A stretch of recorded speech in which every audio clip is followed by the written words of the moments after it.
Pasensya na po, Mr. Maraming po salamat sa pinaabot niyo po sa akin tulong.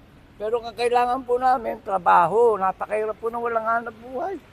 Ayaw po namin na ayuda. Hanap buhay po ang kailangan namin. Bumaba ang krudo. Isa pa po yung naalala ko, Mr. President, hanggang kailan po yung gera? Hindi na po biro ito. Marami po mawawalan ng trabaho, Mr. President. Sana po, Mr. President, ang pakiusap ko lang po, magkaroon po ng peace talk. Maawa po sa amin ng Iran. Itigil na nila yung putukan, hindi po solusyon ng gera. Well, yung kay Lolo Ang Jaime, solusyon- yung kanyang entitlement na 5,000, pero GP, si Lolo Jaime, isa lang sa marami na nangangailangan ng tulong. Ang instruction ng Pangulo, oo, tulungan hanapin namin si Lolo Jaime, pero lahat tulungan. Walang chuper na qualified ang maiiwan. So, kaya nga, next week, mag-ikot na kami ulit sa mga local government units. Kasi ang nangyaring sistema before, sinasubmit sa LTFRB. Ngayon, babalik na rin namin.